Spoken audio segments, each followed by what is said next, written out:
chantons.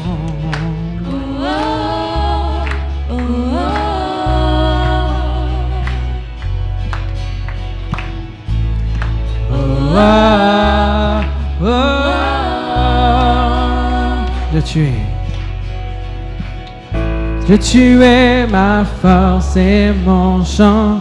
Chaque jour, je me confie en toi. Tout-puissant, mon sauveur règne aux cieux. Toute force, mon appui, la forteresse où je me réfugie, qui protège ma vie. Malgré les ténèbres, et les dangers qui m'entourent, je lève les yeux pour accueillir ton secours. Je ne craindrai pas si tu veilles sur moi. oui, je suis venu pour te rencontrer, pour proclamer que tu es fort et puissant, nul ne peut te résister sans glorifier que tu es fort et puissant, est impossible à toi, au roi des rois, que tu es fort et puissant, au-dessus de tous les noms, nous déclarons que tu es fort. et puissant.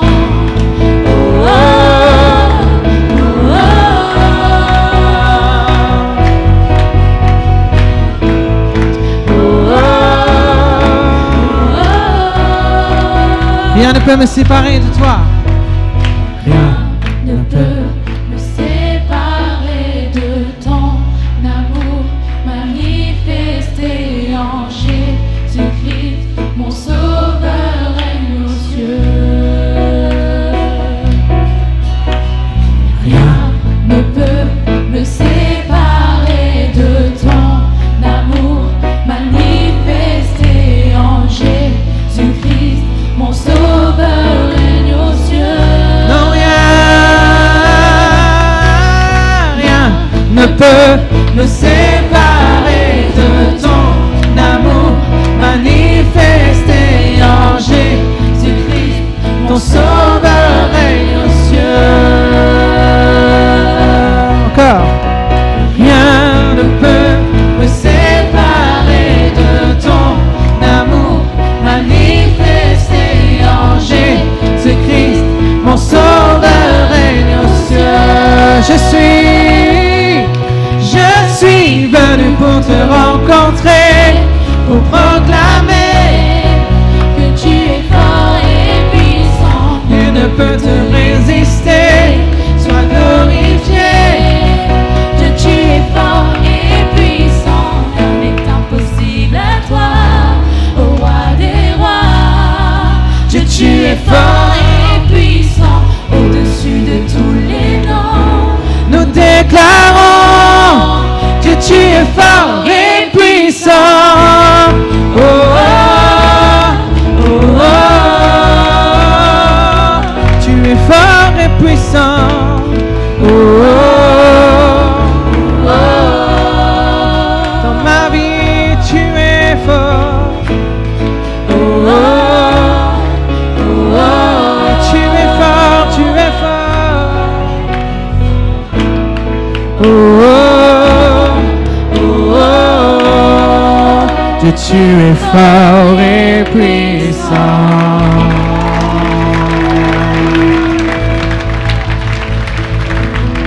Alléluia, Jésus. Tant que vous êtes debout, saluez une personne, bénissez-la à côté de vous, souhaitez la bienvenue à quelqu'un qui est à côté de vous là. Allez-y, mes frères et sœurs.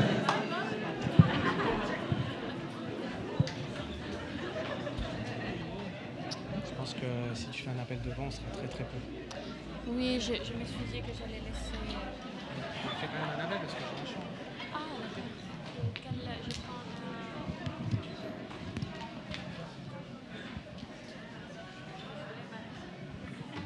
faut investir dans un pupitre. Bonjour à tous. Cela faisait longtemps. J'étais pas là avec vous un dimanche. Et vous savez, il y a des amis qui font du bien. Il y a des amis qui font du bien, qui vous bénissent. Le Seigneur, il dit que parfois les amis sont comme des frères, qu'il vaut mieux avoir une famille tout près, un ami tout près qu'un frère ou sœur éloigné. Je vais honorer mon amie Audrey, qui m'a dit « Phoebe, ça fait longtemps. Ça fait longtemps. Ça fait longtemps. » Et je me suis dit « T'as raison, Audrey. Il faut pas mépriser le don que le Seigneur nous a donné. » Et je pense que quand on reçoit quelque chose de la part du Seigneur, un appel, on est aussi responsable et débiteur envers le Seigneur de ce qu'il nous a donné. Donc, je suis là avec vous ce matin et je suis heureuse d'être avec vous parce que c'est aussi par la foi que je suis là. Et aujourd'hui, nous allons continuer à parler du fruit de l'esprit. Nous avons commencé cet été avec la maîtrise de soi, avec la patience, la douceur et l'humilité. Je sais que vous avez été bénis, on a tous été bénis. Aujourd'hui, nous allons parler de la fidélité. La fidélité en tant que fruit de l'esprit. Et je voudrais introduire ces moments avec notre verset des bases. Vous les connaissez déjà, vos Bibles ont le petit marqueur dessus, on l'a lu pendant tout l'été. Donc on peut ouvrir nos Bibles en Galates 5, 22.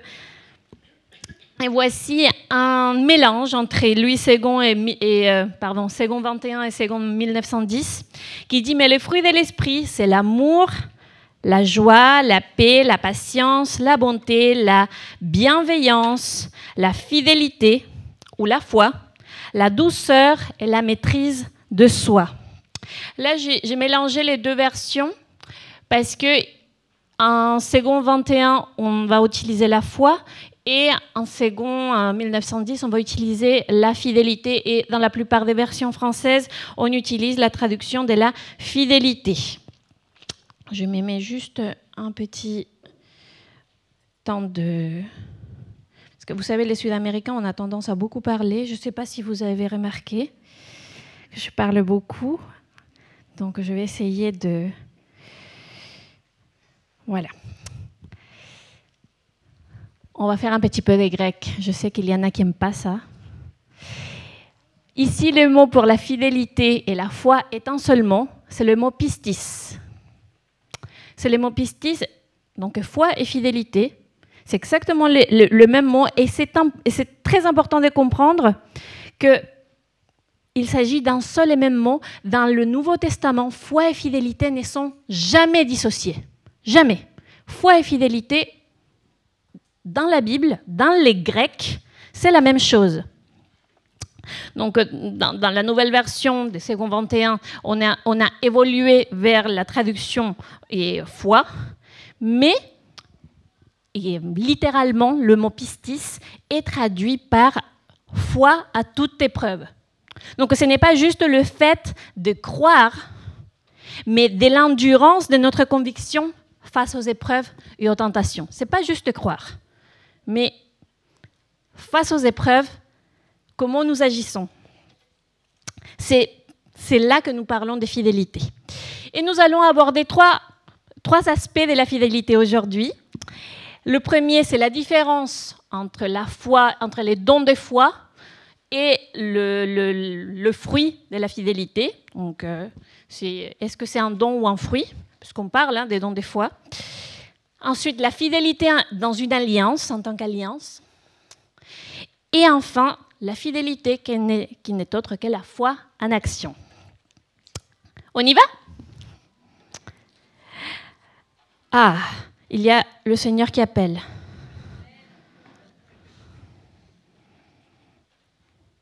Bon, on en a déjà parlé, on va revenir à la base. Qu'est-ce qu'un don? Est-ce que vous savez ce que c'est qu'un don? Un don, c'est un cadeau. Un don, c'est un cadeau et il est acquis. Quand le Seigneur nous le donne, voilà, il est à nous. On peut choisir de ne pas le recevoir. On peut choisir de ne pas l'accepter. Par contre, nous n'avons pas d'influence directe sur le fait que le Seigneur nous le donne ou pas, ou à qui il va le donner. Nous n'avons aucune influence sur cela. On peut demander au Seigneur un don spécifique, mais il peut dire oui ou il peut dire non. Nous n'avons pas d'influence, c'est lui qui décide à qui il le donne. Il peut même donner sans que personne n'en demande de quoi que ce soit. le fruit de l'esprit n'est pas un don.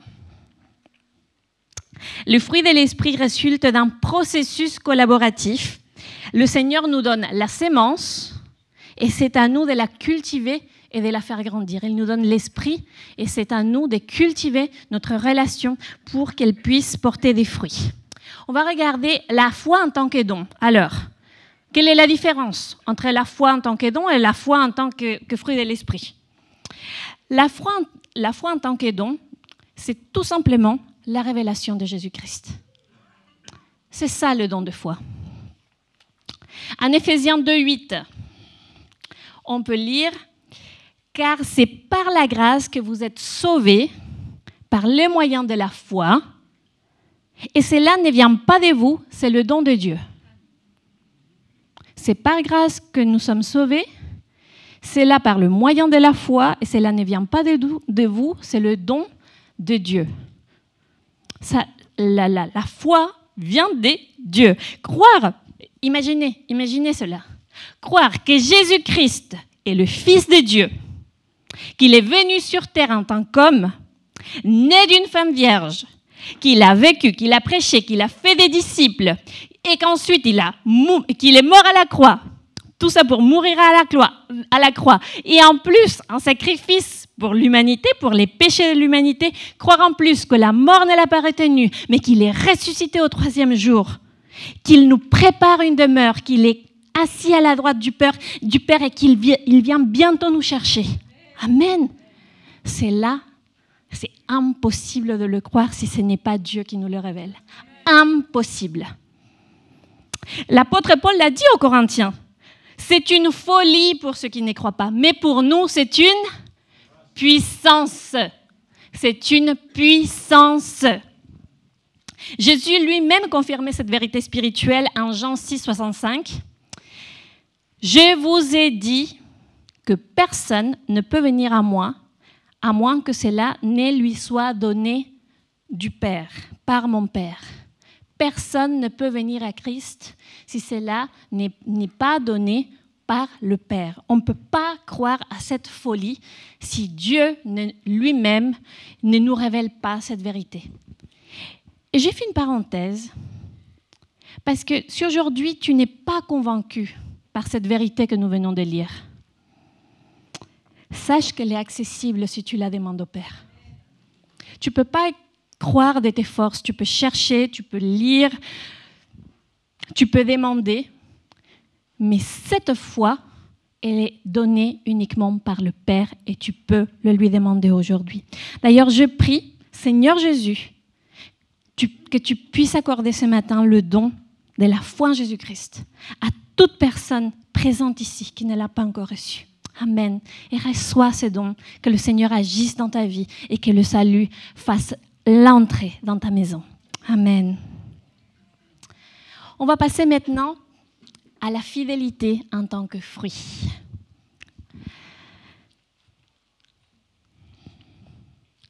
Pour une question de langage, le mot fidélité va être plus facilement associable au fruit parce que il y a des notions d'engagement, de loyauté et de constance qui sont assimilées à la fidélité.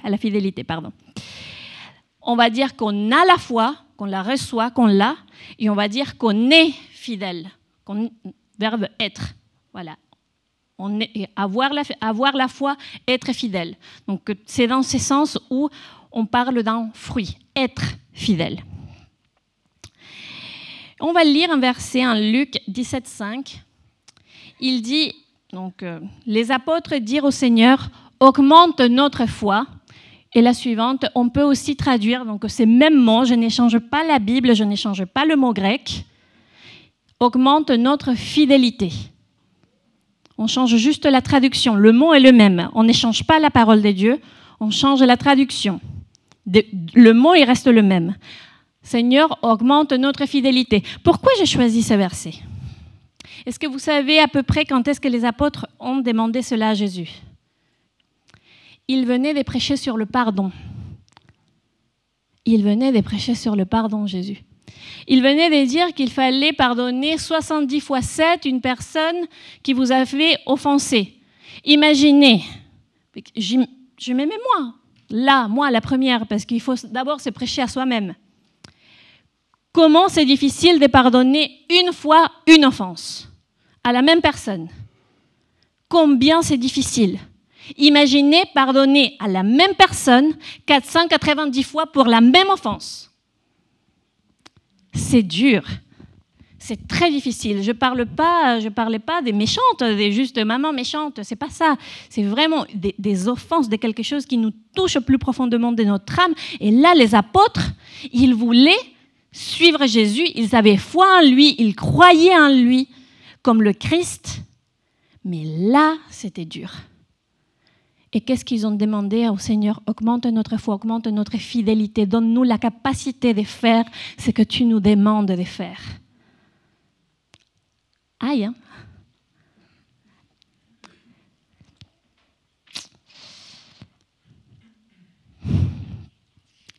Malgré la difficulté que cela pouvait présenter, les apôtres étaient prêts à lui faire confiance. Mes frères, mes sœurs, si la foi nous permet de croire, la fidélité démontre que nous avons cru. Je répète, vous pouvez le lire. Si la foi nous permet de croire, la fidélité démontre que nous avons réellement cru. Je vais citer le ministère Vie, Espoir et Vérité qui dit « La fidélité exige qu'on fasse confiance à Dieu, qu'on lui soit loyal et qu'on s'attache à ses doctrines, qu'on fasse confiance à ce qu'il nous demande, qu'on lui soit loyal, c'est-à-dire on ne va pas trahir notre promesse envers lui, et qu'on s'attache à ses doctrines, qu'on le connaisse sa parole, qu'on connaisse ce qu'il nous demande, qu'on connaisse les règles de cette relation, le cadre de notre relation avec lui. Et justement, ce mot attachement va me permettre d'aller dans mon deuxième point, qui est celui de l'alliance, le fait d'être attaché à vie. Donc, une alliance fidèle. Donc, pourquoi associer l'alliance à la fidélité? Parce que la fidélité est une marque de notre engagement envers Dieu. Et réciproquement, Dieu s'est engagé fidèlement à nous. Quand nous sommes fidèles, nous montrons notre engagement en sachant que lui, il s'est déjà engagé fidèlement envers nous. Et quand je pense à une alliance, je pense en premier au mariage. Et vous savez, la fidélité est même protégée par le Code civil. Il est dit que les époux se promettent mutuellement respect, fidélité, secours, et je ne me souviens plus du dernier. Enfin, il y en a 4. Respect, fidélité, secours, une dernière. Alors, vous pouvez regarder le Code civil. Donc, la fidélité est l'un des piliers fondateurs d'une alliance. Qu'elle soit civile ou religieuse, peu importe. Le mariage civil ou religieux, que ce soit une cérémonie civile ou religieuse, les époux se promettent fidélité l'un à l'autre. Et pour moi, le mariage est une preuve de foi. Quand j'ai épousé mon chéri de chocolat, ici présent, mais on était des jeunes de 23 et 24 ans, et moi, je voyais le père de mes enfants. Je voyais un homme de ministère. Je nous voyais servir le Seigneur ensemble. Mais quand on s'est mariés le 30 juillet 2011, rien de tout ça n'existait. Il n'y avait pas d'enfants, il n'y avait pas de ministère, il y avait juste 2 jeunes qui avaient la foi et s'engageaient donc à vie. À vie. Vous savez, juste un petit témoignage comme ça, quand Timothée m'a rencontré Bon, il ne m'a pas rencontré. Il m'a vu, il m'a aperçu. Il était tombé fou amoureux de moi et tout. Non, c'est pas vrai, pas du tout. Il s'est dit, oh là là, cette fille, elle va m'énerver pendant tout ce week-end. Je lui ai dit, mon chéri, t'as signé pour que je t'énerve pendant toute ta vie maintenant, c'est bon. Mais on est engagés, on travaille ensemble, on met un cadre à notre relation parce que nous sommes fidèles l'un à l'autre et parce que nous nous aimons et parce que nous grandissons dans la foi qu'on a dans notre mariage, dans notre alliance. Et regardez ce que c'est que la foi selon Hébreux 11:1. Il est dit, la foi est la ferme assurance des choses qu'on espère, la démonstration de celles qu'on ne voit pas. La foi est la ferme assurance des choses qu'on espère, la démonstration de celles qu'on n'a pas. Il faut avoir une sacrée foi pour se marier. Et ce même verset me permet de dire donc que la foi est dans les deux sens. Dans notre alliance avec Dieu, la foi est dans les deux sens. Nous croyons à ce que le Seigneur va faire, mais lui aussi, il croit en nous. Il a une ferme assurance des choses qu'il espère pour nous. Il voit déjà ce que nos yeux ne voient pas. Il est là.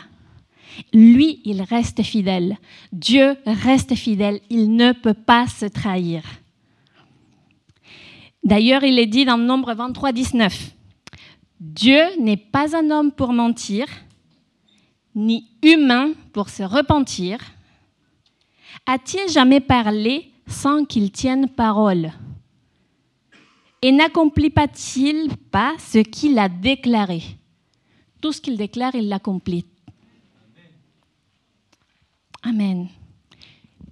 Ça me permet d'affirmer quelque chose.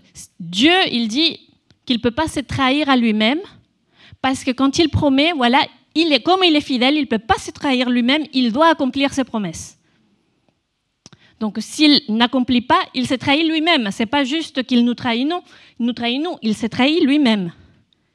Ça me permet de dire donc que dans l'infidélité, la première personne que nous trahissons, on dit ? Trahissons, merci. Que nous trahissons, c'est nous-mêmes. Quand on est infidèle, c'est premièrement une trahison contre soi-même.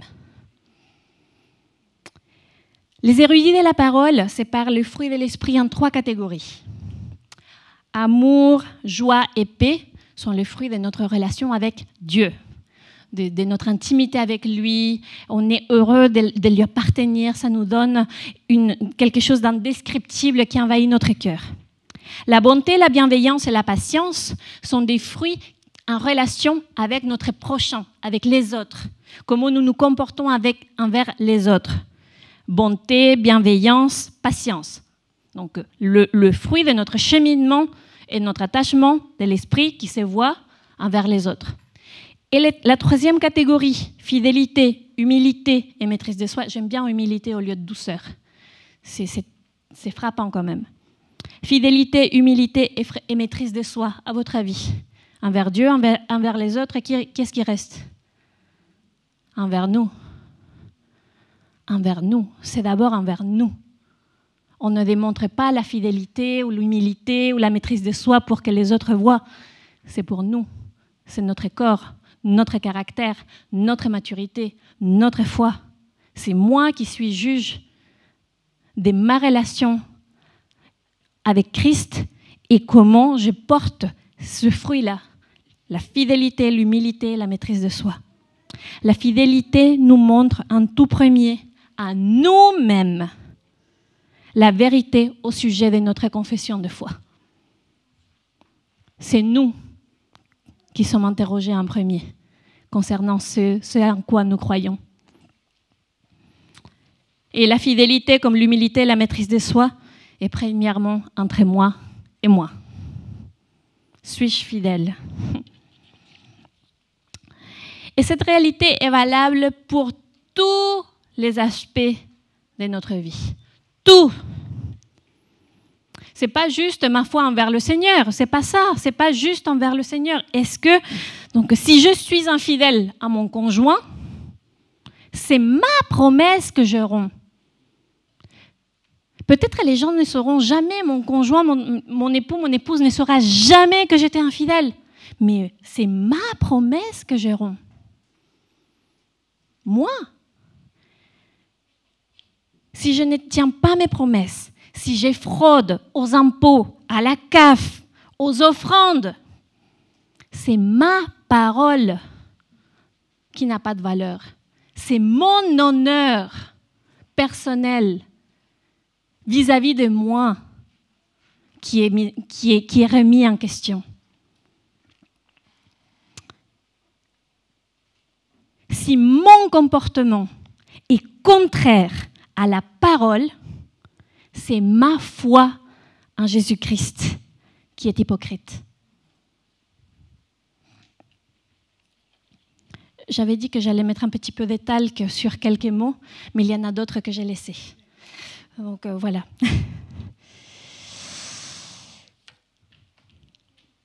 Nous sommes-nous déjà, justement, posé cette question qui est là? Nous sommes-nous déjà posé des questions concernant notre comportement, concernant l'importance de notre attitude fidèle à la foi que nous confessons ou que nous disons confesser? Est-ce que nous nous posons cette question? Est-ce que nous nous sommes déjà posé cette question? Est-ce que, Seigneur, est-ce que je suis fidèle? Parce que nous savons que lui, il est fidèle, mais est-ce que nous le sommes? Je cite l'apôtre Paul qui a fait un beau portrait de ce qui signifie vivre une alliance avec Christ. Je trouvais ça magnifique en Galates 2:20. Est-ce que c'est assez grand? Oui. J'ai été crucifié avec Christ. Je vais changer un petit peu la version, c'est une autre version, juste un verset une phrase que je vais lire dans une autre version, mais sinon ça restait pareil. J'ai été crucifié avec Christ, donc je meurs avec Christ, je m'engage avec Christ. Dans un mariage, c'est pareil. Je décide de quitter ma vie précédente pour m'engager avec toi. Voilà. Pareil avec Jésus-Christ. Je suis crucifié avec Christ, je meurs à ce qui j'étais avant. Ce n'est plus moi qui vis, ce n'est pas moi, mon égoïsme, ce que j'ai envie de faire, mais c'est Christ qui vit en moi. On est un maintenant avec Jésus-Christ. C'est là que je change pour la version parole de vie qui dit « Ma vie, ce que je vis dans ma vie humaine, je le vis dans la foi, dans la fidélité au Fils de Dieu qui m'a aimé et qui s'est donné pour moi. » Qui s'est donné lui-même pour moi. Donc j'arrête ma vie passée, j'ai fait une alliance avec toi, nous sommes un aujourd'hui. Je te suis fidèle parce que je crois en notre relation et je sais que toi, tu t'es donné pour moi. Toi d'abord. C'est beau. Je ne sais pas si vous pensez à Jésus ou si vous pensez à votre conjoint en ce moment. C'est important de se le dire. C'est important d'y réfléchir. Mon frère, ma sœur, commence par faire alliance avec le Seigneur. Commence par faire une véritable alliance avec lui. Et les fruits de la fidélité, qui impliquent engagement, loyauté, attachement, confiance, constance, assurance, va grandir automatiquement dans ta vie. Mais mon frère, ma sœur, laisse Jésus pointer du doigt les domaines de ta vie où tu dois lui demander d'augmenter ta foi, comme ils ont fait les disciples. Je vais témoigner ce matin très rapidement de la sincérité du Saint-Esprit quand il touche comme ça quelque chose. Ça n'a rien à voir avec un péché. Et je vais mettre à l'honneur une autre amie, c'est Janine. Janine, j'ai entendu plein de personnes me parler de Janine et Gérard et à quel point les gens ont été encouragés par leur fidélité, leur constance. Et Janine, ce matin, elle m'a dit, ma sœur, moi, je t'ai dit telle chose parce que moi, je suis vraie. C'est comme ça, je te l'ai dit, c'est vrai. Et ça m'a plu. Pourquoi? Parce que le Saint-Esprit nous dit les choses parce qu'il est entier. Il est vrai. Et quand on nous demande souvent nous demander, et quand on nous questionne, comment ils sont les gens dans Valenciennes, comment ils sont les ch'tis, comment ils sont les nordistes. Moi, j'ai dit, ils ont les cœurs sur la main. Donc, quand ça va, et ils vous les donnent entièrement, mais quand ça va pas, et ils vous les donnent comme ça aussi. C'est entier. C'est entier. Mon frère, ma sœur, ça me permet aussi de te dire, laisse le Seigneur pointer du doigt et ne te fâche pas contre lui parce qu'il t'a dit quelque chose qui ne t'a pas plu. Mon frère, ma sœur, je suis triste de voir combien de relations sont terminées à cause des malentendus. Combien de temps on arrête de parler à nos frères, nos sœurs, entre nous, à se bouder les uns des autres parce qu'on n'a pas résolu quelque chose. Cela ne rend pas gloire à Dieu et ça laisse l'entrée au diable. Ça laisse la porte d'entrée au diable pour qu'il puisse agir dans nos vies et dans nos églises. Si le Seigneur aujourd'hui vient pointer du doigt, c'est qu'il ne va pas dans ton cœur. Ne lui boude pas. Ne commence pas à te dire alors je ne viens plus à l'église ou je n'ai pas résolu ceci, je ne vais plus servir, je ne vais plus le voir, etc. Laisse le Seigneur travailler avec toi, ta fidélité et ton engagement. Fais alliance avec lui. Lui, il t'est fidèle. Il ne va pas toucher à quelque chose s'il n'a pas prévu une solution par avance. Notre Dieu n'est pas cruel. Il ne fait pas ressortir quelque chose dont tu ne peux pas t'en occuper. Il prend du temps, il est doux, il est bon. Et il est avec toi. Il est un avec toi. Son esprit est avec toi. Amen.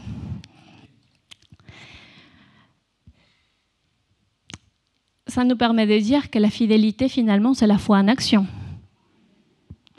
Si nous croyons en Jésus-Christ, il faut faire quelque chose. On ne peut pas dire juste que l'on croit. Il faut aller plus loin. Amen. Vous savez, je ne sais pas vous, mais moi, j'en ai marre. J'ai dû vider mon portefeuille parce que j'avais, je ne sais pas combien de cartes de fidélité. Et maintenant, sinon, c'est la boîte mail. Voilà, les spams sont toujours pleins. Mais pourquoi on accepte d'avoir des cartes de fidélité et de donner notre adresse email? Parce qu'on a des avantages. Voilà, on accepte de donner quelque chose parce qu'on va en recevoir une autre. Mon frère, ma sœur, la fidélité biblique ne cherche pas davantage. La fidélité biblique cherche à honorer Dieu. Point. Il n'y a pas d'autre avantage que celui d'honorer Dieu. Nos agissements ne devraient pas être motivés par le public qui est devant nous. On ne fait pas le bien parce qu'on nous a vus. On ne prend pas la scène pour dire aux gens qu'on est en règle. On ne prie pas à haute voix pour exprimer quelque chose pour que mon voisin l'entende. Et même ailleurs, ce n'est pas parce qu'il y a quelqu'un qui est là à qui nous voulons être agréables, qui va écouter, et que c'est pour ça que nous voulons lui faire plaisir. Je ne dis pas qu'il peut y avoir, bien évidemment, des moments où on veut faire plaisir, et c'est bien. Mais je parle de nos agissements courants, où ce n'est pas non plus, nos agissements ne devraient pas non plus être motivés par l'effet d'avoir besoin d'une bénédiction. Allez, je viens ce mardi à la réunion des prières parce que j'ai un gros sujet, j'ai besoin que le Seigneur agisse.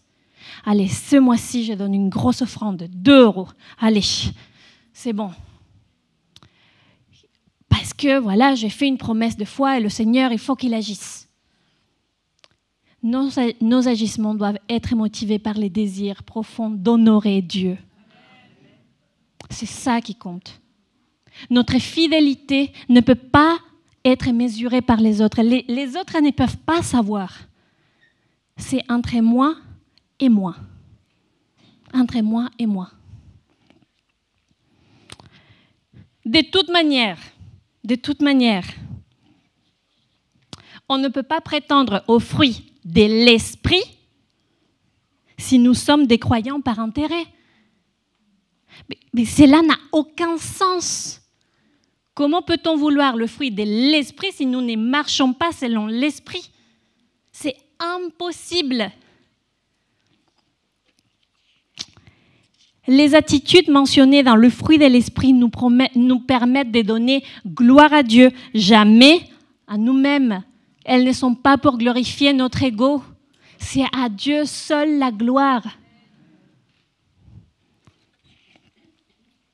Si dans notre vie, mon frère, ma sœur, nous ne cherchons pas à l'honorer et le glorifier par nos actes et nos attitudes,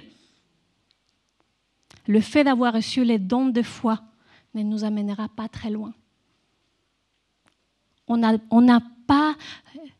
peut l'avoir reçu, mais si on n'y prend pas soin, ce sera comme une graine qui tombe dans une terre asséchée, qui ne produit pas de fruits.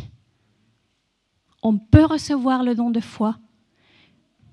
Ça, c'est intérieur, c'est gratuit, sans condition. Mais nous devons faire preuve de fidélité pour faire grandir notre foi au point de donner des fruits. Et l'épître de Jacques nous parle très clairement à ce sujet. Et l'apôtre Jacques, il n'a pas mâché ses mots. Donc Jacques 2, 26. Comme le corps sans âme est mort, la foi sans les œuvres est morte. On n'est pas dissocié la foi et la fidélité. On ne peut pas dire qu'on a la foi si nos œuvres ne le démontrent pas. Hébreu aussi, il le dit. Hébreu 11, 6, l'apôtre Paul dit « Or, sans la foi, il est impossible d'être agréable à Dieu. » Après ces lectures, nous pouvons affirmer que sans action visible de notre part, notre foi est considérée comme inexistante. Elle n'a pas de sens. Elle n'a pas de vie. Et sans la foi, nous ne pouvons pas plaire à Dieu. Est-ce que vous arrivez à saisir cette vérité spirituelle? On ne peut pas dire qu'on a la foi si on ne fait rien qui puisse prouver qu'on a la foi. Et si on n'a pas la foi, si notre foi est considérée comme morte, il est impossible qu'on puisse établir une relation avec Dieu. Parce qu'on ne peut pas être agréable, on ne peut pas s'approcher de Dieu sans croire à sa parole. C'est la continuité du verset. On ne peut pas s'approcher de Dieu si on n'a pas cru en sa parole. Et sa parole nous dit qu'il faut œuvrer pour dire que notre foi est existante. En conclusion, sans une conduite fidèle, une personne ne peut pas affirmer qu'elle croit en Dieu, du moins pas comme son Père, pas comme son Seigneur et son Sauveur. Ça, c'est dur à entendre. Mais c'est important, parce que c'est un appel du Saint-Esprit pour te dire « Viens, viens, reçois le fruit, reçois la vie abondante qui est celle que je vais te donner. » Donc nos âmes finalement sont nos œuvres sont finalement l'âme de notre foi. Et je vais te demander très clairement, je vais vous demander, c'est une question personnelle, quelle foi prêches-tu par tes œuvres? Quelle foi prêches-tu par tes œuvres, par ta conduite, par tes paroles? Est-ce que quand on t'a quitté, on peut vraiment dire « Le Saint-Esprit a été glorifié par ce moment que nous venons de passer ».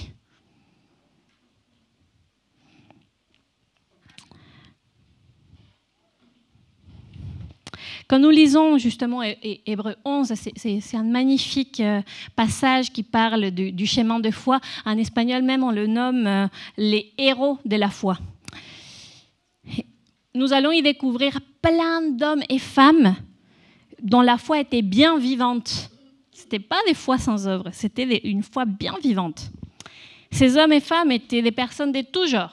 Il y avait Abraham et Sarah, il y avait Rahab, la prostituée, qui est honorée aussi. Il y avait David, il y avait des nombreux prophètes et des hommes et des femmes croyants, tout simplement, qui ont été honorés dans ce passage. Et ils avaient tous une seule chose en commun: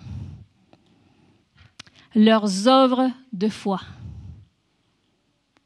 Ils disent, c'est par la foi d'Abraham, c'est par la foi de Sarah, c'est par la foi de... etc. qu'ils ont accompli ceci, cela.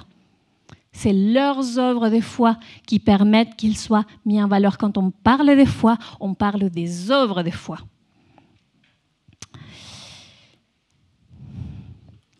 Il s'agit ici de très nombreuses personnes qui ont agi dans l'épreuve. Ils ont agi avec confiance, avec diligence, avec endurance et persévérance, en croyant fermement en Dieu et ses promesses. Il s'agit d'une véritable fidélité, une foi constante et à toute épreuve. Une foi constante et à toute épreuve. Donc c'est le mot utilisé dans le Nouveau Testament, pistis, une foi constante et à toute épreuve. Hébreux 11 affirme aussi que c'est par la foi que nous croyons que les cieux et la terre ont été créés. C'est pareil, c'est impossible.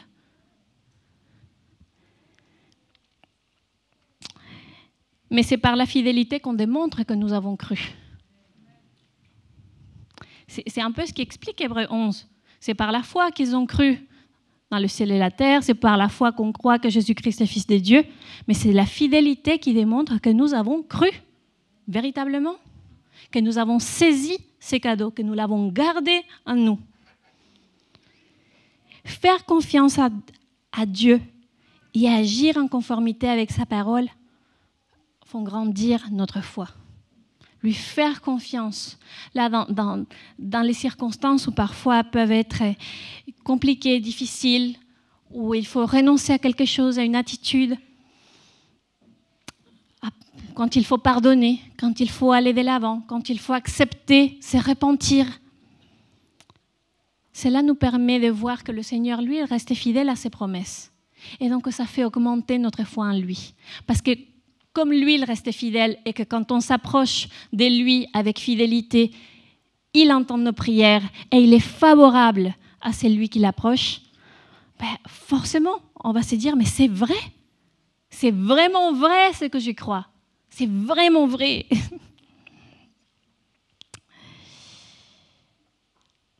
Rester fidèle nous rapproche de Dieu. Respecter notre relation avec nos amis, avec notre conjoint, ça nous permet de nous rapprocher, de savoir qu'on se fait confiance. Rester fidèle nous rapproche aussi de Dieu, parce qu'on n'a pas honte de venir le voir, parce qu'on n'a pas peur de s'approcher de lui. Puisque tout simplement, quand on s'éloigne de lui, il y a le diable au bout de la porte qui va vous dire « Ah, t'as péché, tu peux plus t'approcher, tu n'es plus assez saint, tu n'es plus assez fidèle, t'as péché, c'est fini, tu peux plus venir vers Dieu. » Et ça, c'est faux. Ça, c'est faux. Christ est mort pour nos péchés. Et il y a une grande différence entre quelqu'un qui vit une vie de débauche ouvertement à l'encontre de ce que la Bible enseigne et une personne qui essaye de tout son cœur d'être agréable au Seigneur. Et une peau de banane, je ne l'ai pas vue arriver. Et je suis tombée. Le Seigneur, il vient, il te relève et on continue la marche. Notre Dieu reste fidèle. Notre fidélité, mon frère et ma sœur, va être mise à l'épreuve constamment. Mais à quel moment, si ce n'est pas sous les feux purificateurs de l'épreuve, que nous pourrions démontrer notre fidélité? Sous le fardeau de la tentation, comme Jésus, ce n'est pas le meilleur moment pour agir avec foi et connaissance de la volonté de Dieu? Quand tout va bien, c'est facile. C'est facile, c'est agréable, on est dans la joie, on est content. Mais quand on est dans l'épreuve, c'est là qu'on doit faire des choix.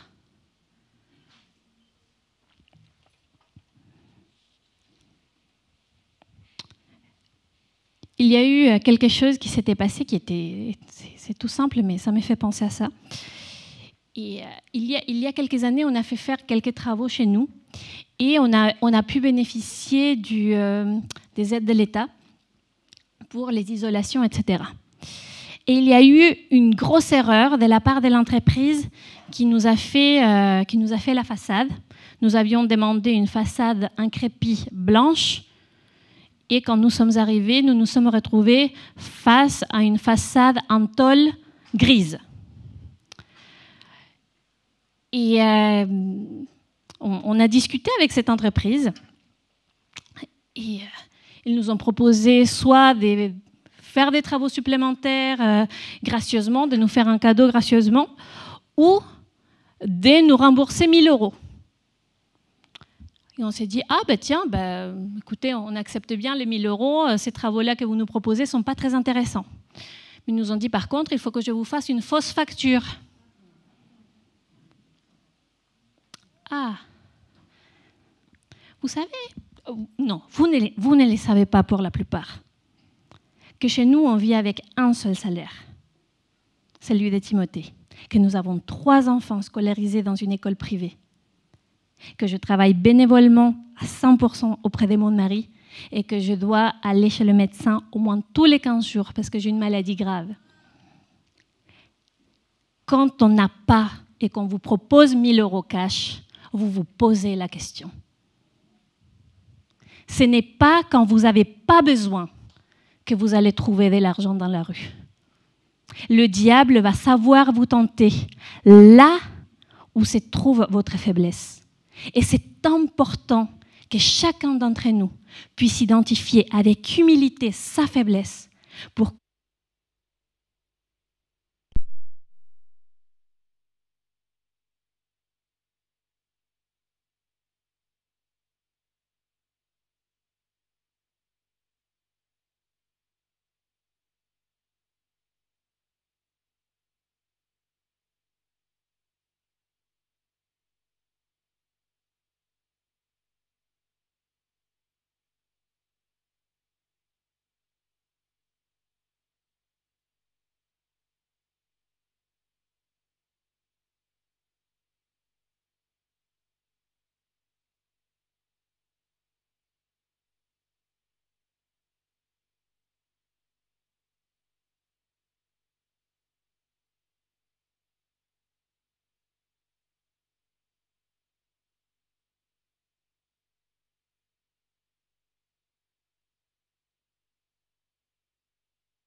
fâché ou de ne pas être en colère ou de ne pas être fatigué.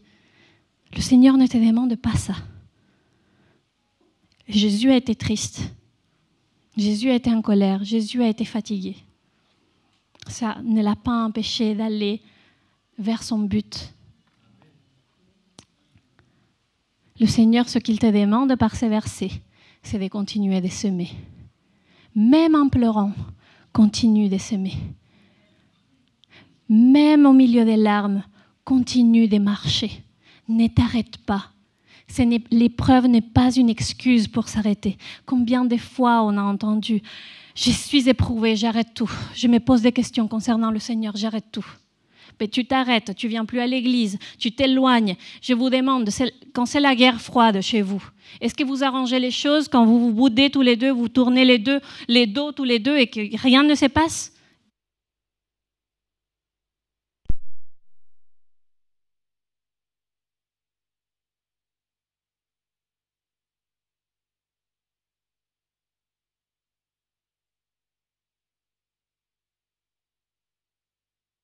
Mauvais, c'est la vie.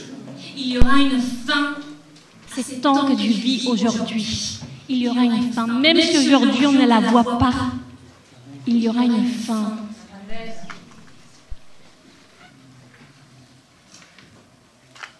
Mon frère, ma soeur, toi qui es dans l'épreuve, s'il te plaît, n'arrête pas de semer. N'arrête pas de marcher.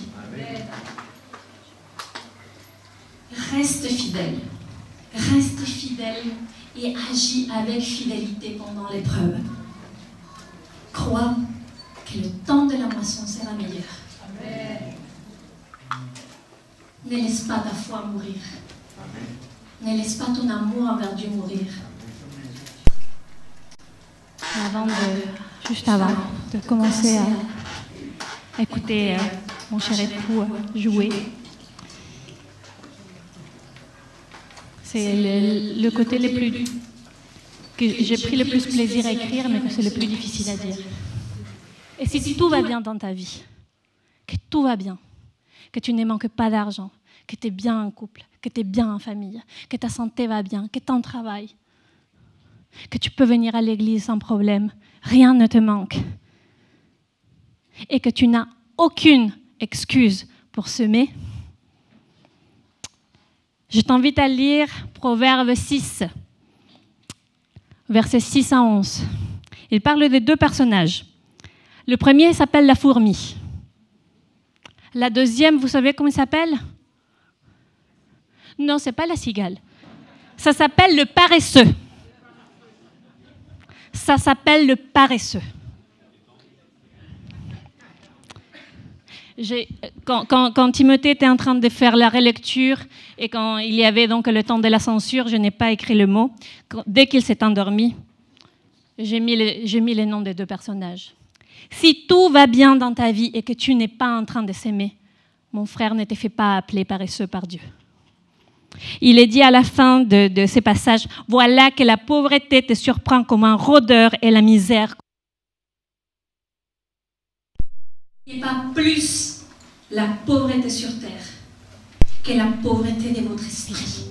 D'avoir un esprit asséché et éloigné d'une relation fidèle d'alliance avec Dieu.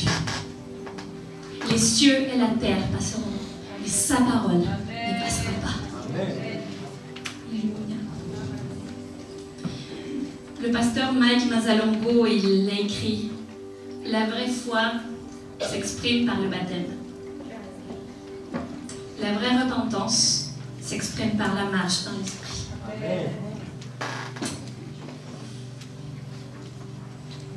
Mon frère, ma soeur, dans ton quotidien, je t'appelle à semer, à œuvrer, à agir.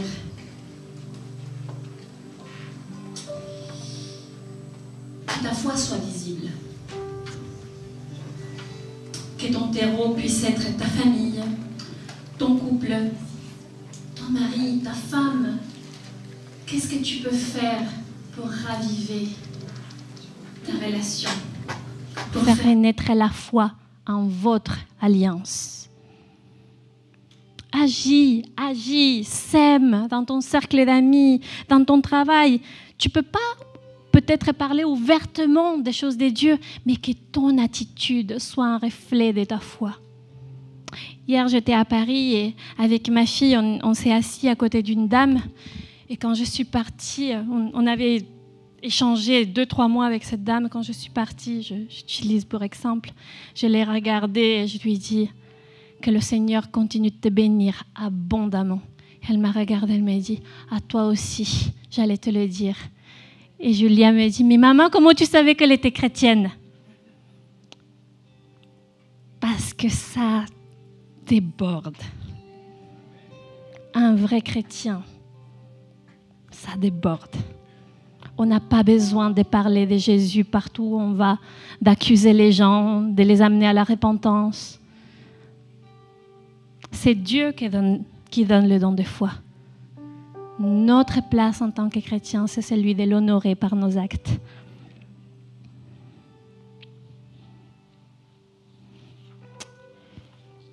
Agis avec fidélité, mon frère, ma sœur, dans tes offrandes. Ne laisse pas l'esprit d'avarice te manipuler. Ne crois pas que c'est toi qui commandes. C'est un démon, celui qui s'appelle l'avarice, qui est en train de te manipuler. Ne laisse pas que l'argent soit ton maître. Sois fidèle dans tes offrandes, dans tes biens, dans ton temps, dans ce que tu peux donner au Seigneur. Agis avec fidélité envers Dieu dans ton intimité. Fais des choix qui l'honorent et qui font de toi son temple. Mon frère, ma sœur, être chrétien n'est pas devenir membre d'une association ou adhérer à une croyance, comme on adhère à un parti politique, à un courant de pensée. Chrétien est celui dont la vie est fidèle à la parole et sa révélation. Sa vie crie « Je vis pour Jésus, roi des rois et seigneur des seigneurs. » Amen. On peut se mettre debout, s'il vous plaît. Je vais faire un appel.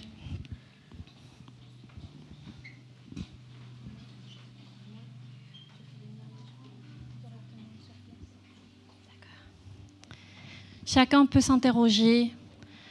C'est entre Dieu et moi, et entre moi et moi.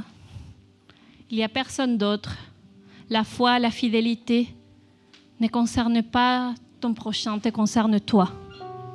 Ton prochain, c'est ta patience, ta bonté, ta bienveillance. C'est par là que ton prochain voit si tu es vraiment serviteur de Christ, si le Saint-Esprit marche à côté de toi. Là, la fidélité, c'est toi. Toi. Quelle est la vérité en toi?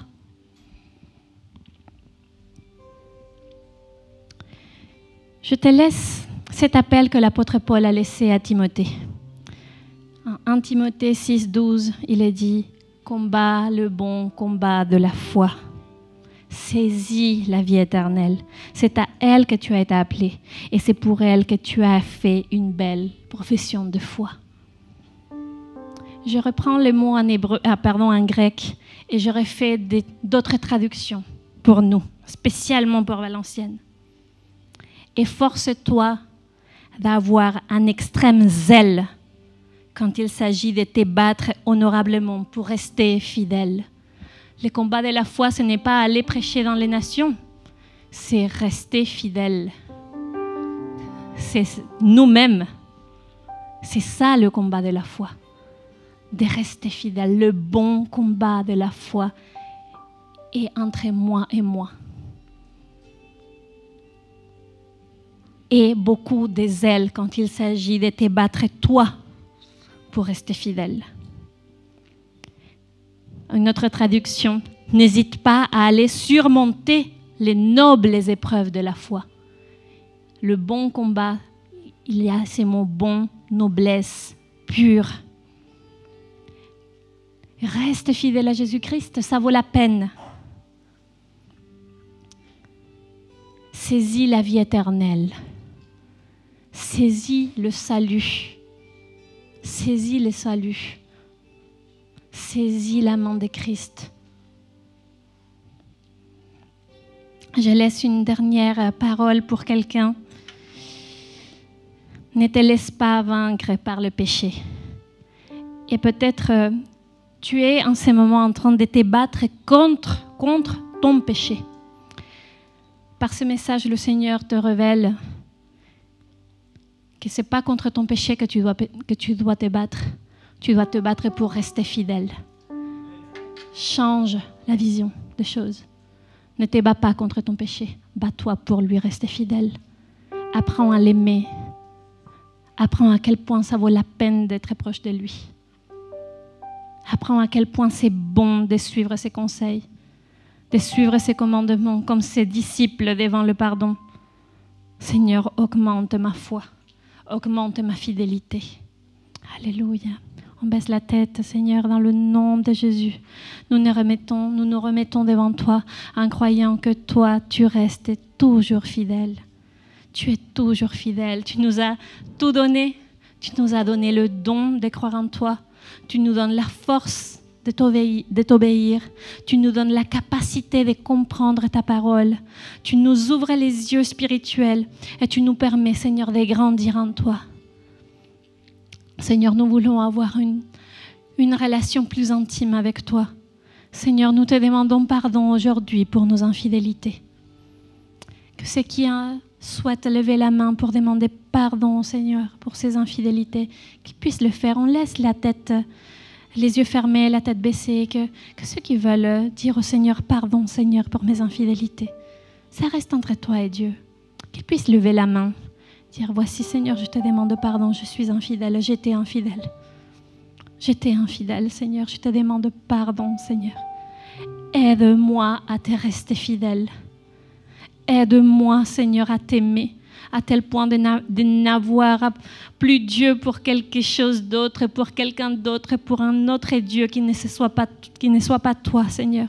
Donne-moi la soif de ta parole, d'apprendre de ta parole, pour que mon cœur ne soit pas asséché loin de toi, Seigneur. Alléluia, Seigneur. Merci, Père, parce qu'aujourd'hui, tu donnes le don de foi à ceux qui n'ont pas encore cru.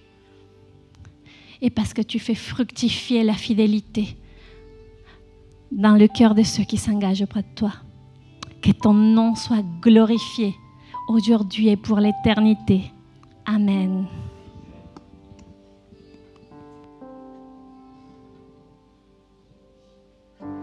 Ta bonté a les dimensions du ciel, ton amour pour moi est éternel.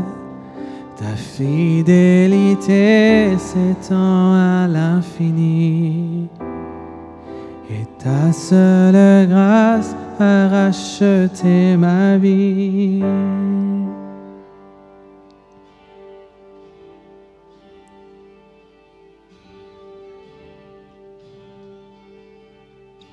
Chantons encore ses bontés et sa fidélité. Tes bontés envers moi se renouvellent. Ton amour m'inonde mes merveilles. Ta fidélité s'étend à l'infini. Et ta seule grâce a racheté ma vie. Merveilleux, merveilleux est le roi. Oui, merveilleux, merveilleux est le roi. Chantons encore, combien il est merveilleux. Oui, merveilleux, merveilleux est le roi. Merveilleux, merveilleux est le roi de gloire.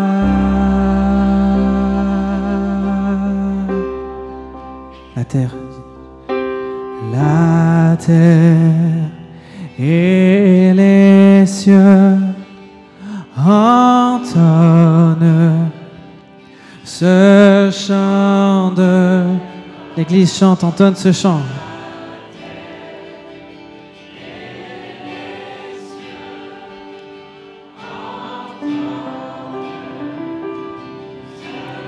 Que nos voix lui disent combien sa fidélité est grande pour nous. La terre entonne ensemble ce chant de gloire. L'Église entonne et les cieux entonnent encore ce chant. Oui, la terre, les nations et les cieux entonnent ce chant de gloire.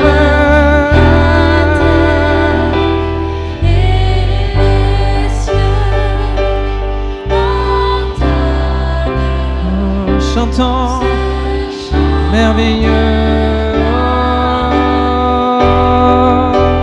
merveilleux, merveilleux est le roi. Jésus, tu es merveilleux, merveilleux.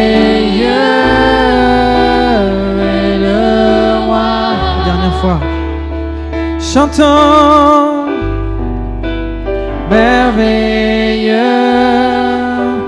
merveilleux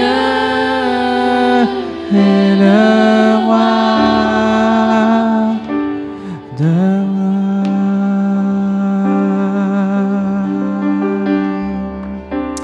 Alléluia. On peut acclamer notre roi pour sa fidélité. Merci parce qu'il est fidèle, sa foi est envers nous constante. Et nous voulons être fidèles à lui.